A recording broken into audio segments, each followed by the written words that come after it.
Bonsoir à tous. C'est un phénomène alarmant que vous allez découvrir ce soir dans Temps présent, la surveillance sur le lieu de travail. Cela commence souvent par de bonnes intentions, calculer les meilleurs trajets d'un chauffeur ou d'un facteur, par exemple, grâce au GPS de son véhicule. Mais cela peut rapidement basculer dans le flicage, l'espionnage et finalement le licenciement. Plusieurs affaires spectaculaires ont eu lieu à l'étranger. En France, c'est Ikea qui était prise la main dans le sac à espionner son personnel syndicalisé. En Allemagne, mais aussi en Suisse, les supermarchés Aldi sont accusés par un ex-détective de la chaîne d'avoir espionné ses employés. Caméras vidéo, ordinateurs et téléphones d'entreprise. Faut-il avoir peur sur sa place de travail? Michel Heiniger et Maria Pia Mascaro se sont rendus en Allemagne et un peu partout en Suisse pour mieux comprendre le danger qui nous guette. Leur constat est assez effrayant, vous allez le voir. Souvent, sans le savoir ou sans y prendre garde, le monde du travail flirte en effet dangereusement avec la ligne rouge. Bonjour, Isli, l'inspection du travail. D'accord. Enchanté. Est-ce que le gérant est présent? Non, elle n'est pas là, mais j'ai un responsable juste là. Un responsable? Oui. Alors, bon, en fait, moi, je vous explique pourquoi je suis là. Oui. En fait, votre entreprise, respectivement vous avez reçu une autorisation pour l'installation d'un système de vidéosurveillance. Oui. Est-ce que je pourrais voir le système de surveillance, notamment par rapport à ces caméras ici, je crois qu'il y en a deux, Oui. dedans. Oui. Celle dehors, pour la station, ne m'intéresse pas. À l'arrière, on en a pas. Ouais. Et ce qui m'intéresserait, c'est de savoir où est l'écran. Alors.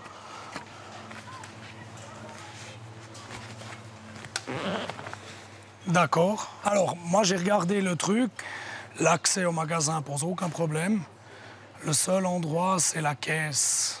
Le champ de vision de cette caméra-là qui serait éventuellement discutable. Parce que vous avez une partie de travailleurs qui est dessus.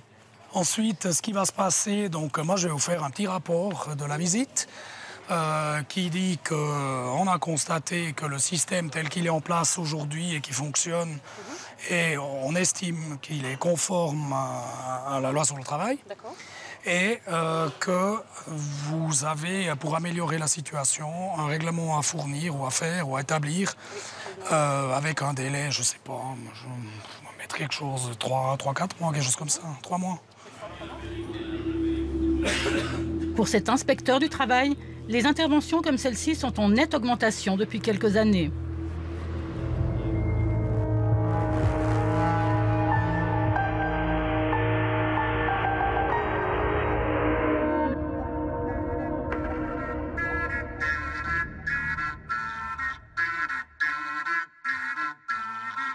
La problématique de la surveillance au travail, du contrôle de la productivité des salariés et de la qualité de leur travail n'est pas nouvelle.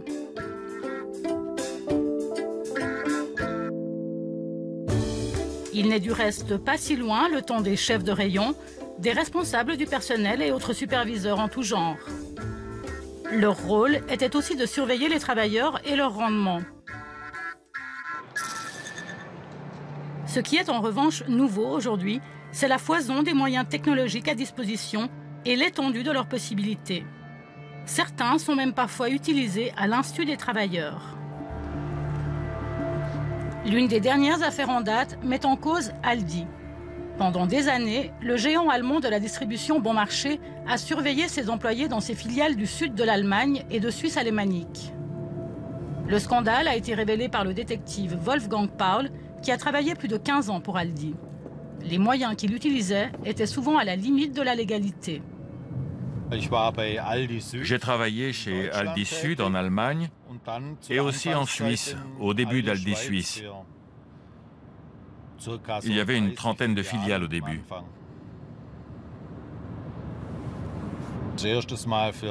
D'abord, c'était pour les vols commis par la clientèle, ou quand il y avait des irrégularités du personnel qu'on ne comprenait pas, je veux dire concernant des caissières ou des gérants. Alors il fallait poser des caméras.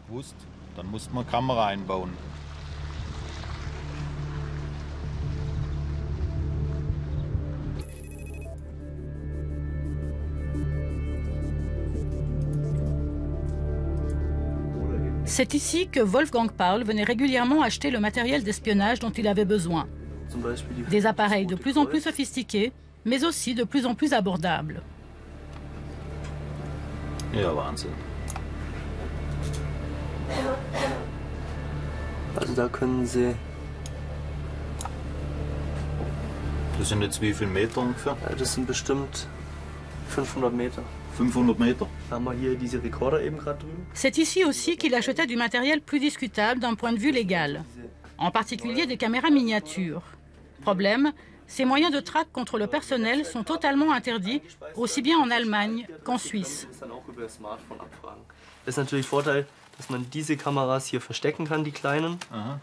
Bei den größeren wird es natürlich dann schon schwierig, die zu verstecken. Ja. Diese kleinen Kameras, sie brauchen vorne ja bloß diesen Stift vorne. Also genau. Diese 3 mm, was sie als Objektiv haben, das muss frei sein. Der Rest, das kann alles versteckt werden. Meistens macht man die versteckt man in Blumen oder Elektrodosen oder sonstige Sachen. Können Sie die Kamera einfach hier irgendwo mit reinmachen, nebenhin oder mit in die Blumen rein, dass nur der kleine hier vorne frei ist.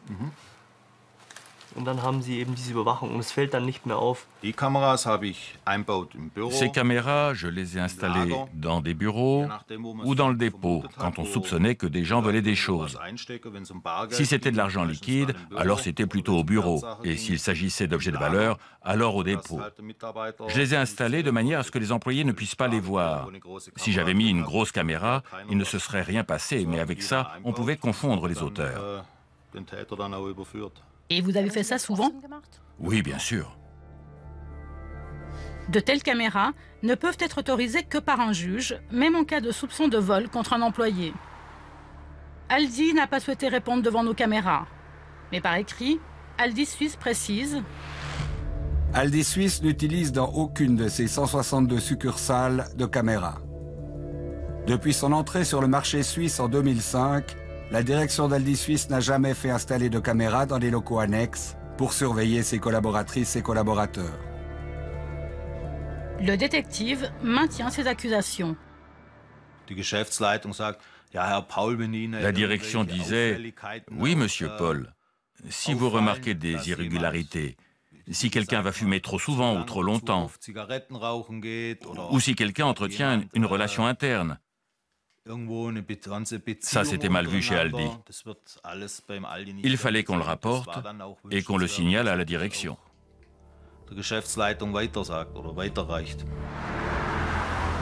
En Allemagne, Aldi dément avoir jamais fait surveiller la vie privée de ses employés. Même réponse chez Aldi Suisse. Il est vrai qu'Aldi Suisse fait occasionnellement appel à des agents externes pour la surveillance de ses magasins. Ceux-ci s'activent exclusivement à la prévention des vols à l'étalage. La surveillance des collaboratrices et collaborateurs est expressément et formellement interdite. Si une surveillance allant au-delà de la prévention des vols devait avoir eu lieu un jour, elle n'a pu survenir que suite à une faute de conduite d'une collaboratrice ou d'un collaborateur en particulier et n'a en aucun cas été le résultat d'une pratique courante de notre entreprise. Monsieur Paul travaillait sur mandat à la demande des gérants de filiales concernées. L'un de ces cadres était Andreas Straub, ancien directeur de secteur chez Aldi Sud. Il a quitté l'entreprise en 2011. Il a souvent fait appel à Wolfgang Paul. Kommt dann mal wieder was, jetzt kommt dann der Paul wieder und testet uns. Ja, klar. Ja. Manchmal hatten sie auch ein bisschen Angst vor dir, ne? Ab und zu, ich kann mich nicht mehr genau erinnern, wie viel, aber da war auch mal die eine oder andere Verkäuferin, die man dann natürlich kündigen musste, ne? Ja gut, aber das habe ich eigentlich nie mitgekriegt. Ich musste ja die Protokolle ausfüllen, musste in der Filiale hinterlassen. Was dann passiert ist, das... On avait un peu une parano, on voulait tout savoir. Ça pouvait être des choses privées, mais aussi naturellement des choses liées au travail. Il y avait aussi des contrôles réguliers, qui ont d'ailleurs toujours lieu. Ce réseau de contrôle est devenu très dense chez Aldi. C'était devenu une obsession. On voulait tout savoir, on ciblait des contrôles précis quand on avait des soupçons ou quand on voulait licencier quelqu'un.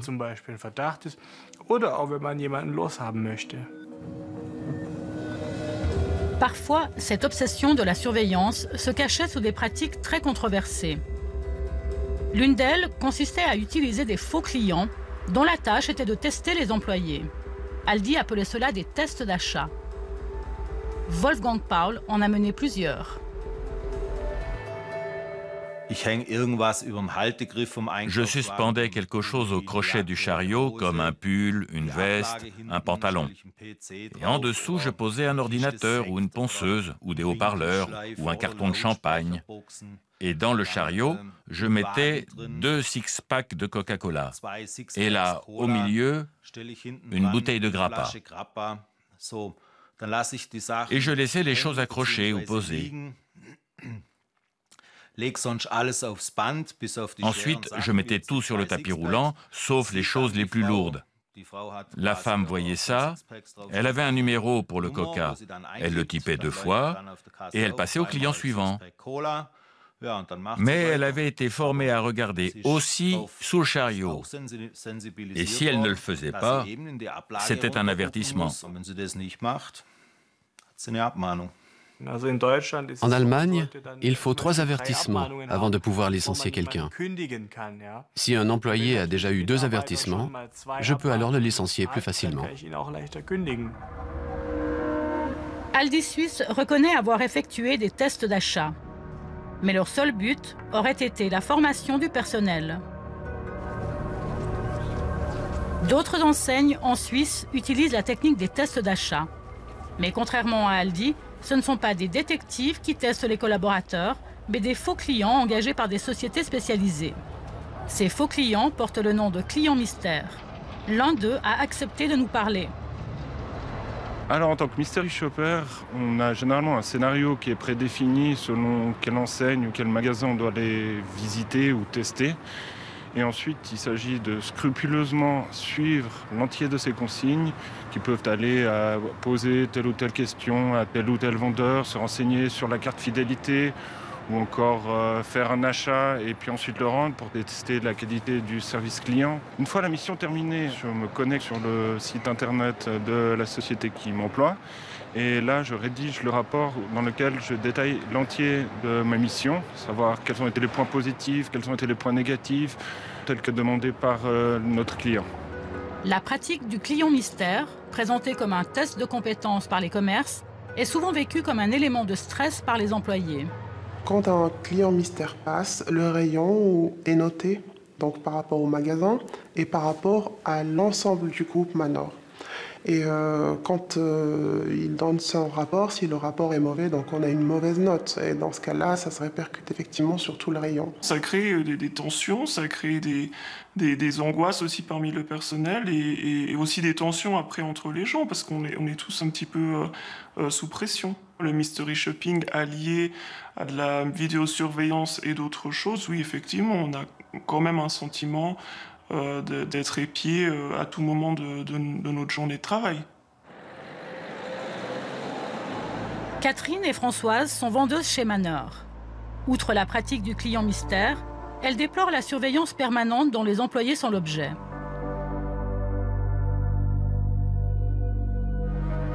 Ceux-ci se sentent traqués par les nombreuses caméras de surveillance, placées aussi bien dans les surfaces de vente que dans les zones réservées au personnel.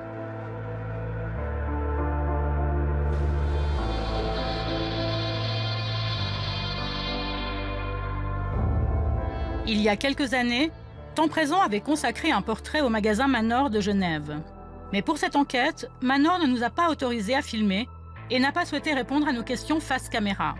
Le groupe nous a répondu par email. Sur les caméras, Manor précise: La vidéosurveillance s'effectue dans le cadre des dispositions légales. Le contrôle de cette vidéosurveillance se fait en collaboration avec l'Office cantonal de l'inspection et des relations du travail. La mise en œuvre de notre système correspond aux dispositions légales. Je pense que les caméras sont là pour surveiller en partie les clients, mais aussi les employés. Pour surveiller la marchandise aussi. Donc, comme il y a des caméras, pas uniquement dans le magasin, mais aussi dans des endroits où les clients n'ont pas accès, comme dans le quai ou Au rez-de-chaussée, à côté du supermarché, à l'intérieur, il y a une caméra, donc les clients n'ont pas accès à ces endroits. On n'a aucune idée de ce qui est filmé, ce qui n'est pas filmé, ce qui a du sang, ce qui n'a pas du sang. Ce dont je peux être sûr, c'est que ces caméras peuvent zoomer, peuvent tourner dans tous les sens.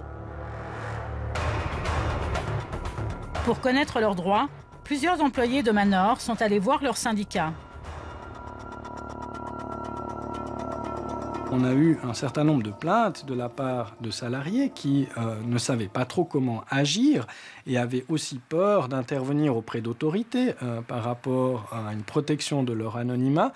On leur a suggéré de déposer une plainte commune une dénonciation commune auprès de l'inspection cantonale du travail, où on a formulé cette plainte vis-à-vis d'un inspecteur, où on a même obtenu de cet inspecteur un rendez-vous, une rencontre pour préciser finalement ce qui n'allait pas dans le système de vidéosurveillance de Manor. J'ai rencontré les gens de l'inspection du travail. Et c'était à quelle période? C'était au mois de mars-avril, je crois, de 2012. L'inspecteur de travail est passé, donc il a vérifié certaines choses et puis on ne l'a plus revu. Il a fait le tour du magasin, et puis c'était une fois, et ça ne s'est plus jamais répété. On sait que l'inspecteur est intervenu auprès de Manor, et depuis, plus rien. Dans tous les cantons, ce sont les offices de l'inspection du travail qui supervisent les questions liées à la surveillance des salariés. Un an plus tard, les employés de Manor sont toujours sans nouvelles de leurs plaintes. Nous avons cherché à savoir pourquoi auprès de Mme Stoll, directrice de l'inspection du travail à Genève.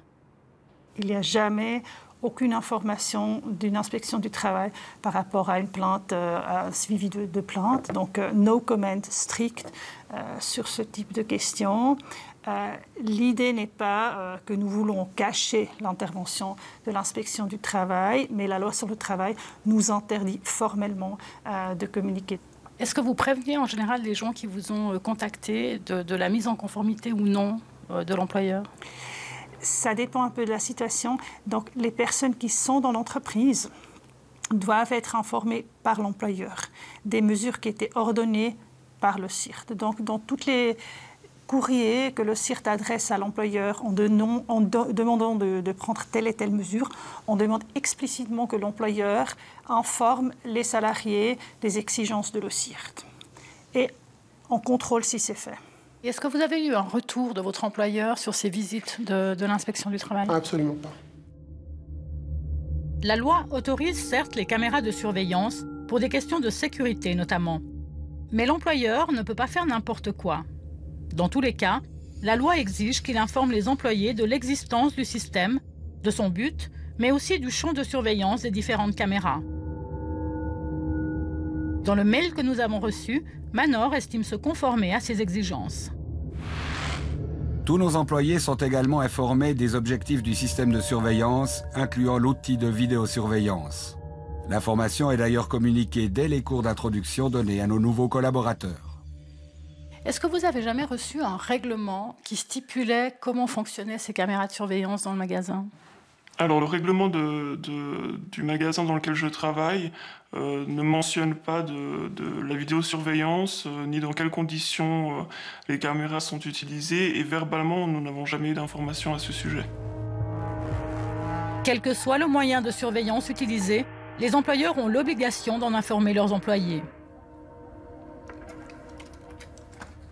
Au retour de la visite de la station-service, l'inspecteur Isley va s'assurer qu'un règlement sera mis en place dans le délai imparti. Toutes les visites ont une trace écrite d'une manière ou d'une autre, donc je fais une confirmation de la visite et j'y confirme aussi les mesures qu'on m'a demandées. Donc là, en l'occurrence, il y avait un manque de réglementation ou de structure formelle de la gestion du système de vidéosurveillance. Et c'est ce qu'on va leur demander. Donc un règlement, en fait? Oui. Et qui doit être remis aux employés? Tout à fait, oui. Si les systèmes de vidéosurveillance ont longtemps été l'apanage des grandes entreprises, aujourd'hui, cette technologie est devenue accessible à la plus petite des PME grâce à des prix défiant toute concurrence. Les images que vous voyez sur l'ordinateur, vous pouvez également les avoir sur votre téléphone portable et les voir dans le monde entier. Il suffit d'entrer cette adresse dans votre téléphone portable et vous pouvez enregistrer les images à distance. Vous pouvez également diriger les caméras depuis chez vous avec votre smartphone. Nous sommes ici dans une boutique du groupe Divine à Lausanne. Depuis quelques années, le propriétaire a installé un système de vidéosurveillance dans ses 9 succursales de Suisse romande. Un système idéal pour cette petite entreprise, car bon marché. Son patron, Kemal Körpe, nous a reçus. Les surveillances de caméras, c'est plutôt pour la sécurité des personnes qui travaillent là-dedans et puis nos clientèles. Le propriétaire affirme que ces caméras servent uniquement à sécuriser son magasin. Mais ce n'est pas ce qu'affirment ses anciennes employées.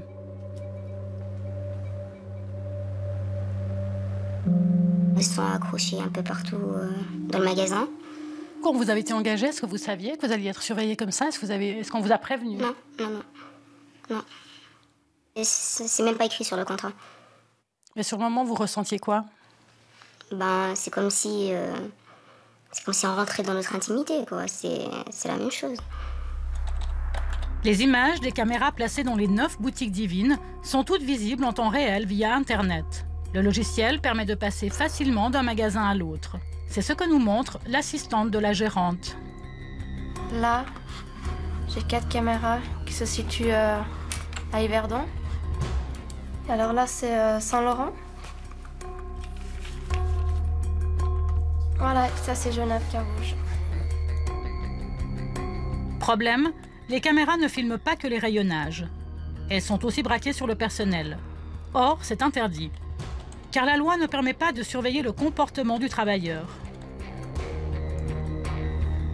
De son bureau de Lausanne, la gérante observait ses vendeuses à longueur de journée et les réprimandait par téléphone. On n'osait à peine... on se disait même respirer, c'était mal, quoi, parce qu'on se sentait observé et puis on devait être parfaite, quoi. À Divine, on est obligé de s'habiller en noir. Et puis, parfois, ça nous arrive de plus avoir d'habits noirs parce qu'on n'a pas encore fait nos lessives. Alors, des fois, on venait avec un pantalon noir et puis un t-shirt blanc. Et puis, on nous appelait pour nous dire « Va te changer, t'as pas le droit, non, dernier avertissement, etc. » Prendre les choses en main, malheureusement... Francesca n'est pas la seule à déplorer cette surveillance. Une collègue de la Chaux-de-Fonds, Titina, confirme ses dires. Et elle s'est plainte auprès du syndicat.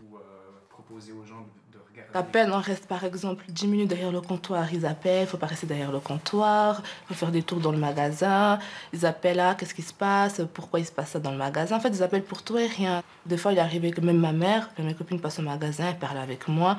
J'étais là, j'étais un peu stressée parce que je me disais, ils vont encore appeler, ils vont râler, ils vont poser des questions. Enfin, on n'avait même pas de coin pause, hein. Donc je mangeais dans un petit truc comme ça, vite fait, et puis encore là, ils râlaient, hein. Ils ont encore venu râler. Mais excusez-moi, je suis toute seule, je travaille 10 heures de temps, je peux pas rester sans manger, sans aller aux toilettes, sans rien faire. La journée, on mangeait pas, parce qu'on était toutes seules. Et puis même le fait d'aller aux toilettes, c'était pas bien. Combien de fois on a dû faire nos besoins derrière alors qu'il y a pas de toilette, hein. On a dû prendre un cornet pour faire nos besoins. Et puis, voilà quoi, il y a le stress, on peut pas manger, parce qu'il y a des clientes, on est toutes seules jusqu'à telle heure. Après, c'est comme ça, on commence à perdre notre appétit, etc. Et ça part, alors on faisait des journées entières jusqu'à 20h sans manger. Après, tu manges plus, on est décalé, J'ai perdu plus de 12 kilos en étant à Divine. Donc la situation que vous avez vécue, puis finalement la situation que vivent celles qui sont encore dans le magasin, elle est identique en fin de compte, ça n'a pas changé. J'ai demandé à une collègue, une amie à moi, c'est la seule que je connais maintenant qui travaille au magasin, que je connais bien. Je lui ai demandé, ça se passe toujours la même chose au magasin, ils appellent, elle me fait, bah ouais, il n'y a rien qui a changé en fait. On doit surveiller nos magasins, notre personnel quand même, XY, une raison, comme il y a partout. Malheureusement, nous, on n'est pas une grande structure de mettre une personne de tout le temps surveillance des caméras pour dire que, écoutez, qu'est-ce que vous faites là, etc. Ça, je ne trouve pas anormal. Anormal, si c'est une dose tout à fait normale. Mais nous, on ne le fait pas du tout. Et puis, s'il y avait cette surveillance, je veux dire que ce n'est pas malhonnête si ça reste dans une dose normale. C'est pas autorisé du tout. D'une part, l'ordonnance 3 sur la loi du travail interdit le fait de surveiller les employés. Et puis d'autre part, il y a l'article 328 du Code des obligations qui demande à l'employeur de respecter la personnalité et de faire attention sur la santé des collaborateurs. Et puis ces trois choses réunies font qu'effectivement, une caméra qui surveille 24 heures sur 24 des employés n'est pas autorisée légalement. Cette surveillance a lieu dans toutes les boutiques du groupe. À Lausanne et Yverdon, les vendeuses se sont plaintes à plusieurs reprises auprès du syndicat, et cela depuis 2009. Mais elles n'ont jamais osé s'adresser à l'Office du travail, par peur d'être licenciées. À la Chaux-de-Fonds, en revanche, le syndicat a alerté l'Office cantonal du travail, une requête dont il attend toujours le résultat.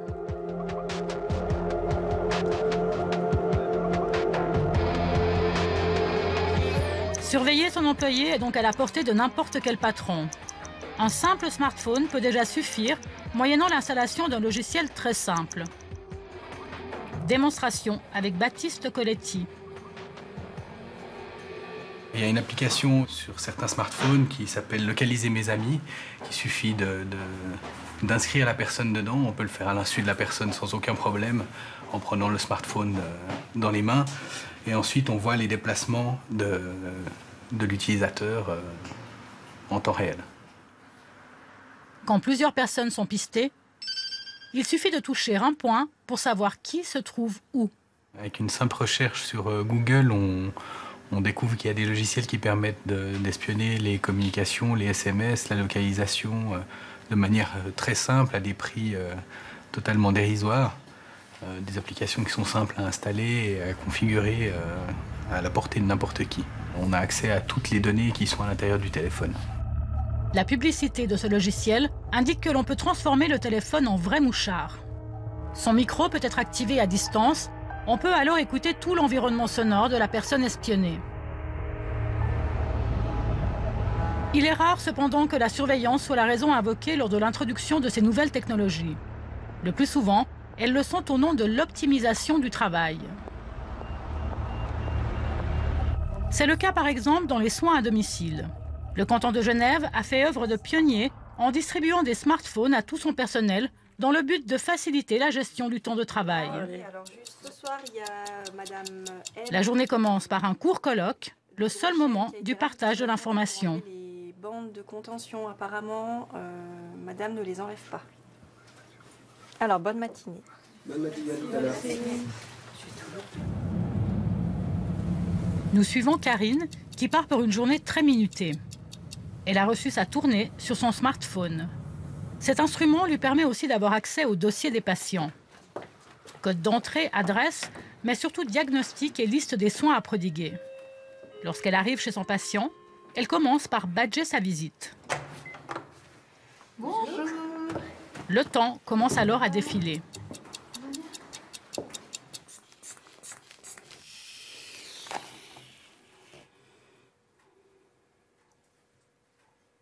Là, j'entre les données en fait, de tension de madame dans le système. Et puis après, une fois que j'aurai enregistré, je vais aller pouvoir comparer avec les anciennes. Maintenant, au moment où je vais enregistrer, elles vont être envoyées à la centrale. Et ma collègue, si j'ai une collègue qui devait venir chez madame, ne serait-ce que pour lui donner le repas, par exemple, chez des gens chez qui on va plusieurs fois, elle va pouvoir être tout de suite au courant que madame avait une tension de cet ordre-là ce matin.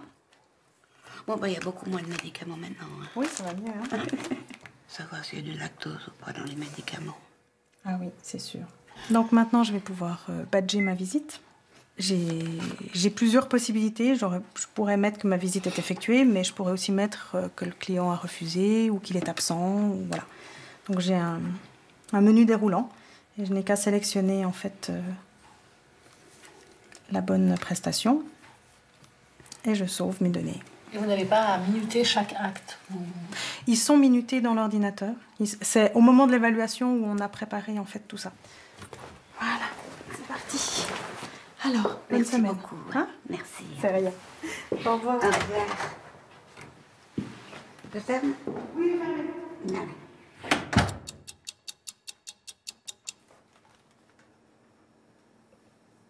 Nous sommes ici dans le centre névralgique des opérations. C'est le pôle de gestion. C'est un mot barbare, mais ça représente en fait vraiment la tour de contrôle. Ce qui nous permet vraiment de pouvoir orienter un peu tout le monde. Et que ce qui est important, c'est que chaque client puisse avoir ses prestations et puis des prestations de qualité. C'est ça qu'on vérifie là. Alors ici, vous avez le planning de tous les intervenants à domicile, de tous les soignants qui sont partis dans la journée faire leurs prestations. Chaque colonne représente une personne et chaque case ensuite que vous avez en dessous représente un client avec le temps qui est imparti à ce client, qui est fonction des prestations qu'on doit y faire. Alors, on va prendre l'exemple de l'infirmière que vous avez vue tout à l'heure. Donc, elle est représentée par cette colonne à cet endroit-là. Une fois qu'elle a terminé son client, comme vous l'avez vu, elle badge sa visite. Et nous, on a 3 petites étoiles rouges qui apparaissent à côté du nom du client. Et on sait qu'elle a terminé sa prestation et que tout s'est bien passé. Et elle enchaîne, elle continue avec le client suivant. Ce suivi des plannings et des déplacements n'est pas de la surveillance au sens classique du terme. Les employés sont du reste informés que leur journée est suivie pas à pas par leur planificateur. Mais les syndicats déplorent néanmoins une perte d'autonomie pour le personnel soignant.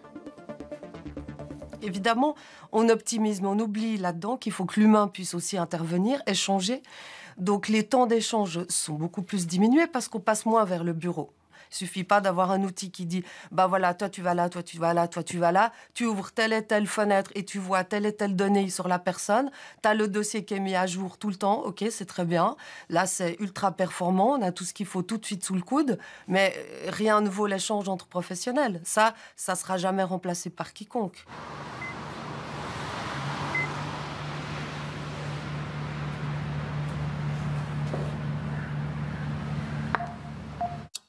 Avant l'introduction des smartphones, les visites aux patients se faisaient le matin. L'après-midi, les soignants se retrouvaient au bureau pour le travail administratif et pouvaient alors échanger. Alors, je vais vous faire juste votre petite piqûre au bout du doigt.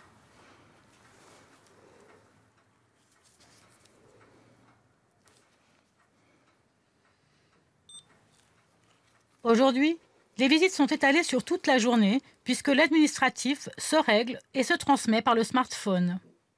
Vous ne pouvez pas dire « Ah, c'est fantastique ». Non, vous le savez. Ce qui est plus strict, c'est la durée de la visite. Quand le collaborateur construit sa visite en fonction des besoins du client, il n'a pas le loisir de l'agrandir ou de la raccourcir. Par le passé, c'était le collaborateur qui imaginait les temps, si je peux me permettre un peu cette expression-là. Aujourd'hui, tout est plus normé, ce qui fait que le collaborateur a moins de marge de manœuvre dans la décision, de la planification de ses prestations. Ça nous a obligés de nous remettre en question, de réfléchir un peu sur notre façon de travailler. Au départ, donc il a fallu s'adapter à ces outils, mais maintenant ça fait 1 année et demie qu'on les utilise et on s'est tous habitués à cette codification du temps.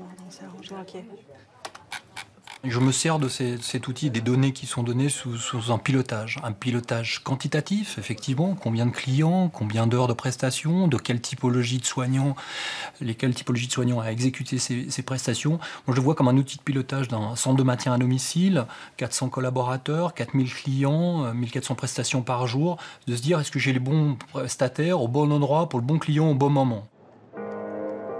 Les soins à domicile disent avoir gagné entre 10 à 20% d'efficacité grâce notamment aux nouvelles technologies. Mais l'informatique peut aussi être à l'origine de dérapages.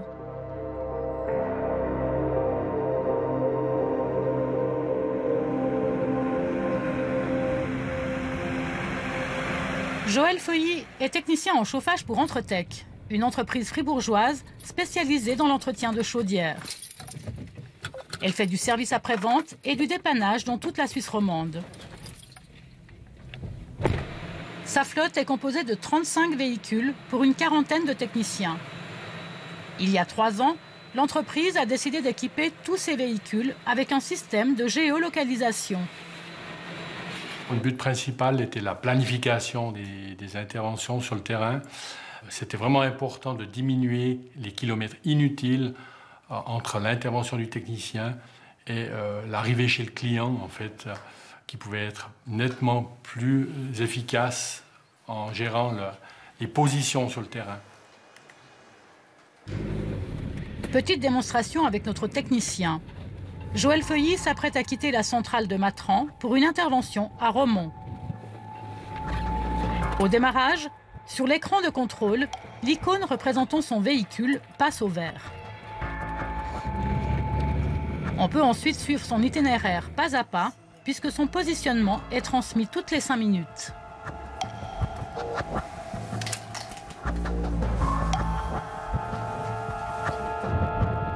L'introduction de ce système ne s'est pas faite sans mal, surtout pour les collaborateurs les plus anciens. Ils ont eu un peu plus de peine, il faut l'avouer. Il faut l'avouer qu'il y a eu un peu plus de peine de leur côté, parce qu'ils n'ont pas connu ça, et puis c'est une surveillance quand même. Ça reste quand même un contrôle. Voilà.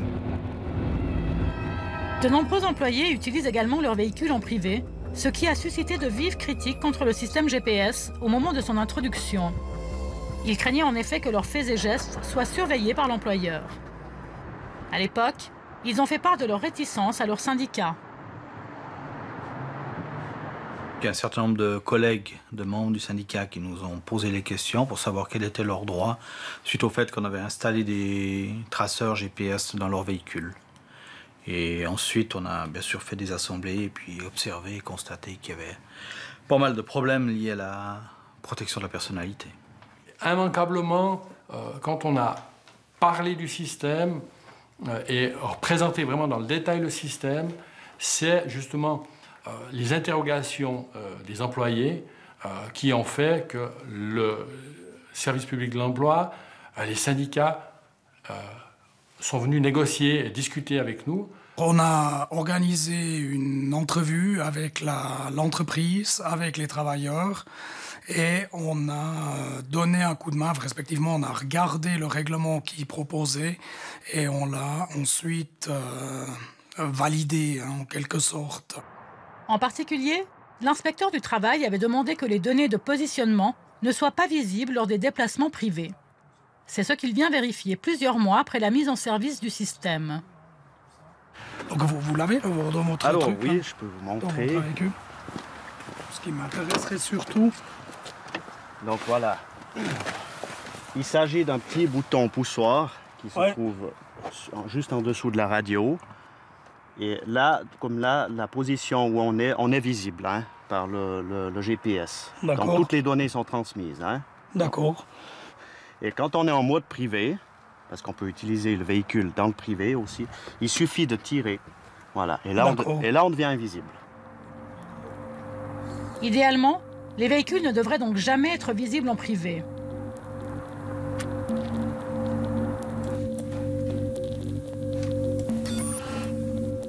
Sauf que le système a connu plusieurs couacs. Pendant une certaine période, les déplacements privés étaient visibles sur les écrans de contrôle et tout le monde dans l'entreprise pouvait y avoir accès. Il y a eu si on veut bien, une release du programme qui a été faite cet automne. Hein. Et puis, on a eu les bruits dans l'entreprise comme quoi on pouvait voir en mode privé le système de déplacement. Alors, sitôt que j'ai eu ces bruits, il est clair que c'était le premier contrôle qui a été fait. Et puis, en fait, ce qui a été vu, c'est qu'en fait, on avait, oui, une position qui était instantanée du véhicule dans un mode privé, dans une fenêtre, dans une sous-fenêtre, ainsi de suite. Donc là, le système de Telefleet nous a clairement dit, ça c'est un bug du changement du programme. Hein. Et puis, ça a été corrigé le lendemain. Donc là, pour moi, c'est un élément qui a été discuté dans l'entreprise. Hein. Donc, c'est pas neuf, hein, je ne vous le dis pas. Donc, il était discuté dans le cadre de l'entreprise pour dire qu'on avait constaté qu'il y avait ce bug-là et puis qu'il avait été corrigé. Donc, pour moi, il n'y a pas d'éléments. Tout système, vous changez votre programme Windows, il peut y avoir un bug. Et puis là, il y avait un bug. Mais ce n'était pas du tout dans le but de suivre les gens. Reste que ce bug a créé un vrai malaise parmi les employés. Et a raison. Car la mise à jour du logiciel a démontré que même lorsque le bouton privé est activé, les données, elles, sont tout de même transmises au serveur. Et d'après notre enquête, ces données peuvent être récupérées à la demande. Les données sont de toute façon envoyées. Et donc, s'il n'y a pas un débranchement physique, il n'y a pas de confiance possible avec ce genre d'outil. Donc, soit la personne, elle peut l'enlever, le déposer, il n'est plus raccroché à une alimentation, et à ce moment-là, effectivement, il y a une fonction privée, soit ça reste actif, et puis dès ce moment-là, l'informatique est ainsi faite que tout devient accessible sous une forme ou une autre. Mais les travailleurs sont-ils conscients des possibilités de traçage que permet cette technologie? Moi d'ailleurs, moi-même, j'y pense plus. Même dans le privé, je le tire jamais, j'y pense pas. Mais il faudrait peut-être y penser, car les données transmises sont nombreuses. Il y a certes le positionnement, mais aussi la vitesse ou encore le kilométrage. Données qui sont conservées 6 mois chez Entretech. Il faut que les données soient effacées très rapidement, de telle manière à ce qu'elles ne puissent pas être utilisées. Il suffit qu'il y ait un problème, je ne sais lequel, simplement de couple, et que tout d'un coup, un juge exige la production de ce type de document. Je veux dire, franchement, c'est comme vie personnelle, qu'est-ce qui reste? Je trouve que c'est vraiment un danger. Tant que tout va bien, ben, les choses passent, mais au moment où ça va mal, eh bien, il y a tout qui ressort, et tout est utilisé. Et quand une personne a un doute, elle commence à tout regarder, en l'occurrence ça peut être l'employeur, et à douter de tout ce qui est fait, sans pouvoir demander d'explications et sans que la personne soit en mesure de donner des explications. La surveillance informatique peut être encore plus intrusive. Il existe de nombreux logiciels espions disponibles sur le net pour moins de 100 francs. Ils agissent comme de véritables mouchards une fois installés sur un ordinateur. Et la pub est claire. Elle invite à espionner l'entourage, mais aussi les employés. Les possibilités de ce logiciel, un parmi d'autres, sont multiples. Il enregistre par exemple tous les mails reçus et envoyés. Il peut également faire des captures d'écran de toutes les pages Internet visitées. Il répertorie aussi toutes les activités menées sur les réseaux sociaux. Enfin, il visualise tous les documents imprimés ou transférés sur un disque dur externe. Bref, il permet de voir tout ce que fait un employé sur son ordinateur. Walter, cette mésaventure est arrivée à Marco Ottini. Il était l'ancien chef instructeur de la protection civile de la région Bellinzone. Pendant plusieurs mois, son patron a surveillé ses faits et gestes sur son ordinateur après y avoir installé un logiciel espion. L'issue a été dramatique pour lui. C'était en 2010, le 22 février exactement, un lundi matin. Mon avocat m'a appelé pour me dire que nous avions rendez-vous à 11 h avec les responsables de la protection civile. Je suis entré. On m'a communiqué la décision de l'enquête administrative qui avait été ouverte contre moi. On m'a communiqué le licenciement immédiat. Et voilà, à 11h20, 11h25, j'ai quitté mon poste de travail et je suis sorti du bureau. Nous avions eu un soupçon que quelque chose ne jouait pas. Dans le sens où le rapport entre le temps de travail effectué et la prestation fournie, donc le travail produit d'une certaine manière, ne correspondait pas. Le logiciel espion montrera que ces soupçons étaient en partie fondés. Marco Ottini passait un certain pourcentage de son temps de bureau à des activités non professionnelles. Ce pourcentage se rapportait au temps passé au bureau. Parce qu'en réalité, notre collaborateur avait aussi des activités à l'extérieur, que nous n'avons pas surveillées, que nous n'avons pas contrôlées, même si nous avions aussi des doutes à ce sujet. Mais nous parlons environ d'un quart du temps passé au bureau. Sachant que le temps passé au bureau était environ de 30 à 40% du temps total? Environ, oui, environ. Marco Ottini a contesté son licenciement. Le tribunal cantonal administratif de Bellinzone lui a donné une première fois raison. Le tribunal administratif cantonal, plus que tout, a souligné la disproportionnalité ou la non-proportionnalité dans la décision du licenciement des motifs qui ont mené au licenciement.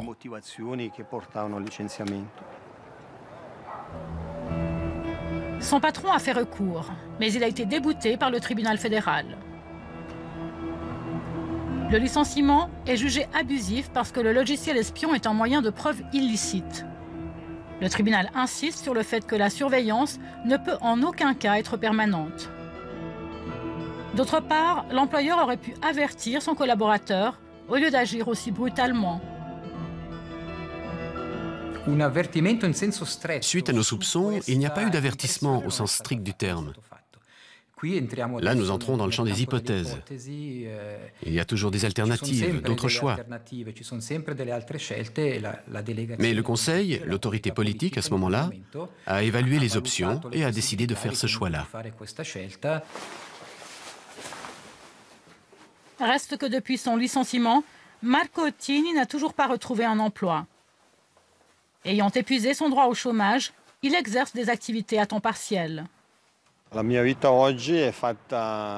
Ma vie aujourd'hui est faite d'expectatives. Elle est faite d'activités un peu particulières qui m'ont occupé ces derniers mois. Entre autres, là, vous me voyez dans ma tenue de responsable de la sécurité de la C Bellinzone. Je fais cela depuis 14 ans et je dois dire que pendant ces 3 années difficiles, la C Bellinzone, dans des moments précis, m'a permis d'être occupé à 50%.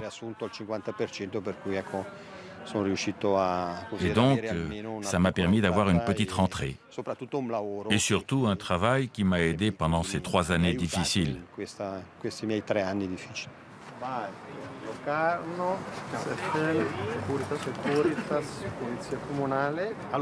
Depuis le jugement du tribunal fédéral, tombé en janvier dernier, Marco Ottini veut retrouver son poste. Mais la partie s'annonce difficile pour lui.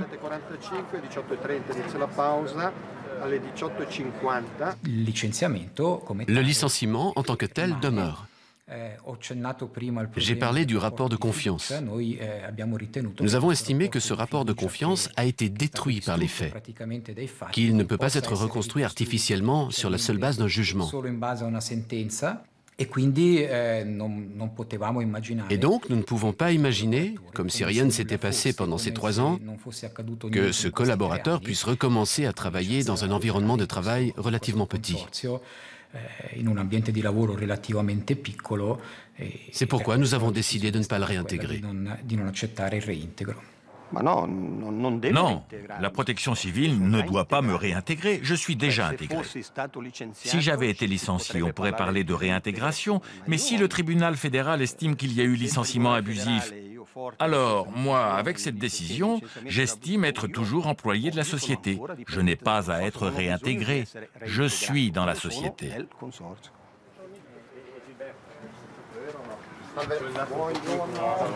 Marco Ottini recevra 3 ans d'arriérés de salaire et des indemnités dont le montant n'a pas encore été déterminé.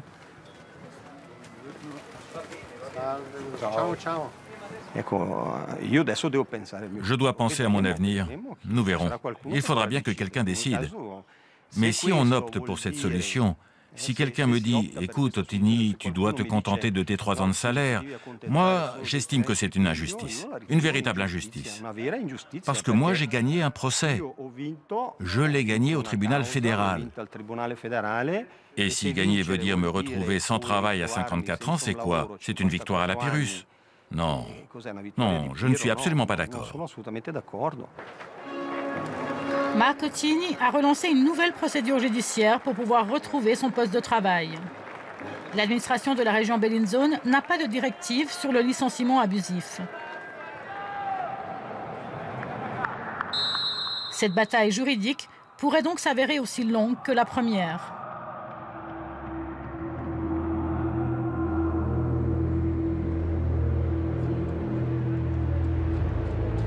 Les entreprises ont pourtant souvent des moyens bien plus simples que les logiciels espions pour surveiller leurs employés. Démonstration avec Paul Such, spécialiste de sécurité informatique. La plupart des sociétés aujourd'hui utilisent des boîtiers comme celui qu'on peut voir ici qui s'appelle un UTM. UTM, c'est un firewall, c'est le boîtier qui va protéger finalement la société entre Internet et les réseaux de la société. Et ce boîtier a plusieurs fonctionnalités. Il va permettre d'arrêter les virus, il va permettre d'arrêter le trafic non souhaité, mais si on le veut, il va aussi permettre d'enregistrer tout ce qui passe sur le réseau. On va voir que ce boîtier, par exemple, a des fonctionnalités qui vont permettre d'enregistrer tous les emails qui sont envoyés par les personnes de la société et qui transitent par ce boîtier, ou d'enregistrer tous les sites web qui sont consultés par le personnel de la société. Et on peut personnaliser la recherche sur 1 employé, 2 employés, 10 employés, si on le souhaite. Alors après, on peut parfaitement appliquer des règles différentes en fonction de l'utilisateur, oui, c'est pas un problème. Alors c'est pas parce que ce boîtier est techniquement capable de le faire que légalement, on peut faire ça sans avoir pris certaines précautions. Ok, parfait. En effet, l'employeur doit indiquer dans un règlement si les outils informatiques peuvent être utilisés ou non à des fins privées. Il a aussi le droit de faire des contrôles, mais il doit les annoncer. Dans tous les cas, la surveillance doit rester proportionnée. Car si la loi autorise un employeur à contrôler la qualité du travail fourni par ses collaborateurs, elle l'oblige aussi à protéger leur santé et à respecter leur personnalité. Or, la surveillance a des effets négatifs prouvés sur les personnes qui en sont l'objet. La problématique elle-même, elle est plutôt liée à la question de la protection de la santé et le stress qui est induit par des systèmes, entre autres par des systèmes de surveillance. Ça, c'est en très forte augmentation. Donc tous les aspects psychosociaux liés au travail, les problèmes de stress au travail, les problèmes d'atteinte à la santé, les burn-out, etc., etc. Alors ça, c'est clairement le mal du siècle, si j'ose dire. C'est vraiment le truc qui monte en flèche. Et la partie surveillance est une partie de ces aspects-là, clairement.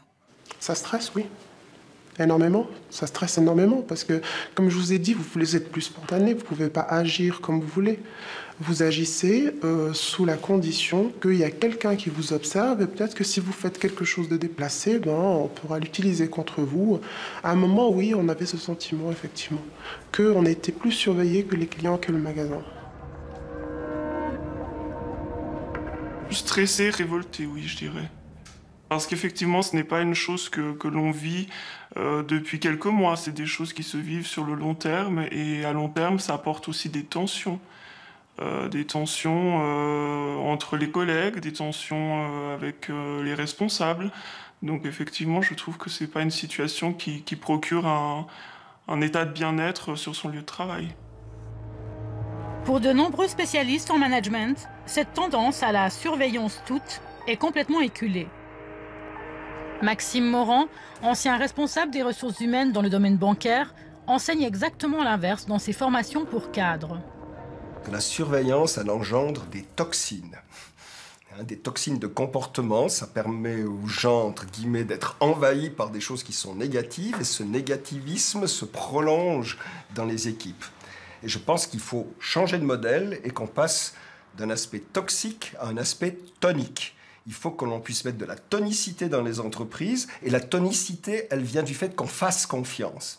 On confie à, presque envie de dire, à la technique, ce qu'on ne sait pas faire en termes de liens humains.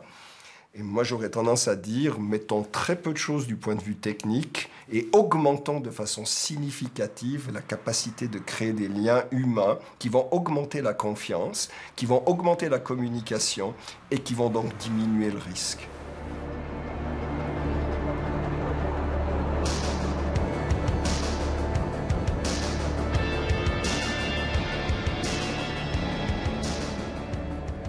Rappelons que nous avons accordé l'anonymat à certains témoins de ce reportage car ils craignent pour leur place de travail.